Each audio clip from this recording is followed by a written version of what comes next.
Took a road trip after a breakup, ended up with a hitchhiker as a co-passenger. What's your unexpected road trip story? I had a life-changing experience on a totally random road trip. I was recently single and feeling pretty shitty, so I decided to take a solo journey across the country to try and clear my head. I packed up my poop and hit the open road, but after 3 days of driving, exhaustion kicked in and I pulled over at a rest stop for some much-needed sleep.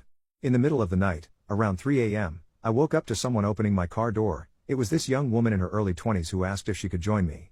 We talked for hours about our lives, families and dreams. Turns out we were both from small towns in Texas, but our backgrounds were totally different, mine being more privileged than hers. She told me about her recent months spent traveling alone all over America until her car broke down, which led her to hitchhike all the way here, 100 miles away from where I started. We kept talking until late afternoon when she had to go get help with her car. Before parting ways, we exchanged contact info promising that we'd meet again soon. A few weeks later she called me suggesting that we take a cross-country road trip back home together so she could visit her family. Without thinking twice about it, I agreed. After careful planning we set off on another adventure together which lasted 7 days total. Halfway through our trip things started getting real between us. Despite not wanting anything serious due to lingering feelings from past relationships, something just clicked between us, and before long it became undeniable that there was something special happening between us.